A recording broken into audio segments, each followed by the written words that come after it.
Back at the Nürburgring for Formula 3 and pole sitter for race 2 is Tom Blomqvist. He's 1 minute 21.65 lap, exactly a second faster than the pole set by the DTM's fastest driver, also racing at the Nürburgring. Max Verstappen second in second qualifying, looking for another opportunity to close the gap on championship leader Esteban Ocon.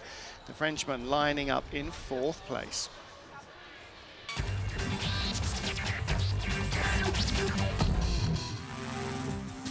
...2014 marks the beginning of a new era for Formula 3 with a brand new breed of 2-litre fuel-injected engines producing 225 brake horsepower, giving the young drivers a purpose-made power unit to work with.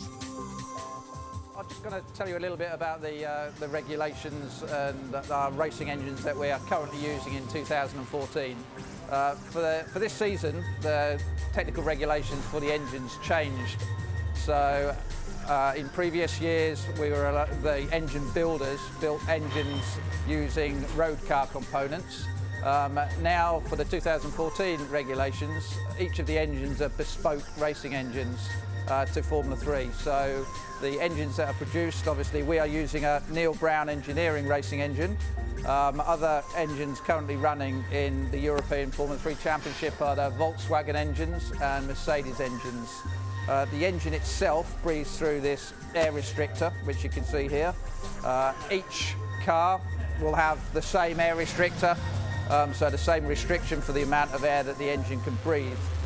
The engine itself is, as I said, a blueprinted racing engine, so it's quite durable. The regulations this year stipulate that you must run the engines for the whole of the season.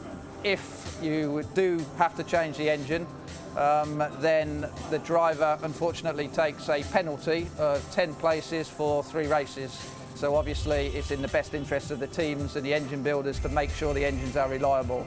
Our engine is very strong and it's an extremely good, reliable unit.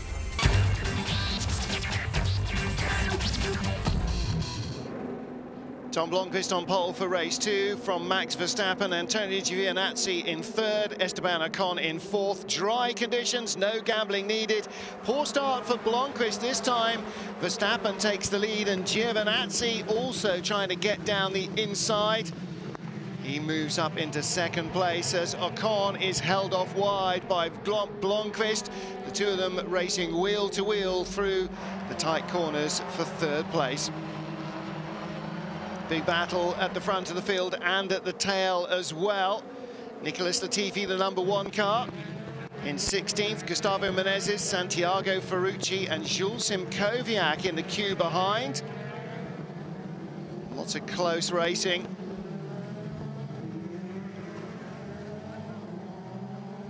Menezes, and behind him, Ferrucci trying to hold off Spike Goddard. Ferrucci off through the gravel, the American ending up in 17th place. Sean Gelael getting it very wrong here at the chicane.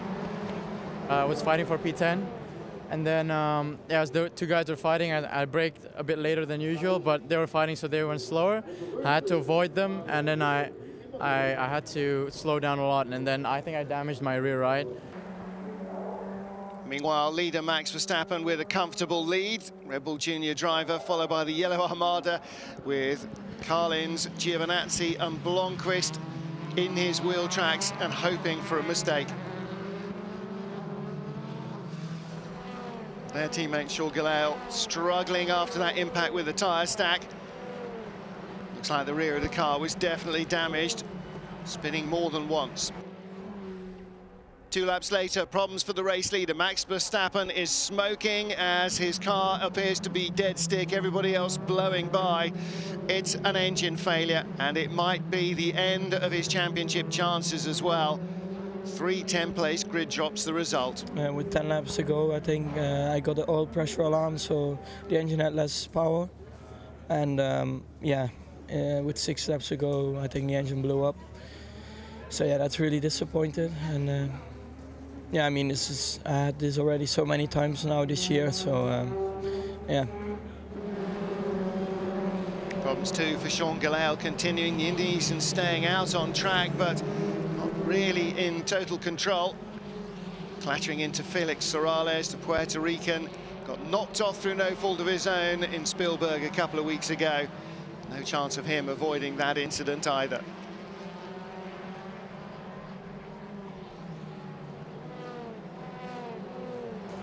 It seems it's getting pretty usual now at this time of the year. Now I just got taken out sort of by another driver. It's been happening a lot, so it's just been really unlucky year so far. Max Verstappen absolutely furious, sensing that the end of his champion challenge may have gone up in smoke with his engine. With the Dutchman on the sidelines, Antonio Giovinazzi inheriting the lead and motoring on to victory. Blomqvist and Ocon second and third, unable to catch the 20-year-old Italian. His big haul of points in Spielberg has really reignited his excitement for the championship. Giovinazzi has scored 58 points in the last 4 races alone. On fire. Behind him, Blomqvist second, Esteban Ocon on the podium for the first time in 4 races. The motorsport drivers, all 3 of them in the top 10. Lucas Auer 5th, Rosenqvist 7th. Was really difficult to overtake, and after he had the problem, so I was quite disappointed but happy and for him. But you know, it's racing, and I was happy for my gap with Tom. I'm a bit disappointed myself getting such a bad start, but we have 1 race to go, and we'll make sure we have the lead going into first corner, because I think from then on it's the pace is very good, so we'll see. I was trying to put pressure on Tom, but it didn't do mistake. We found something good on the car compared to this morning, so we are much quicker now. And yeah, if I was gonna try something, it could have been quite risky, so it was better to stay behind. 1 more race to go at the Nürburgring. Stay tuned and find out who comes out on top.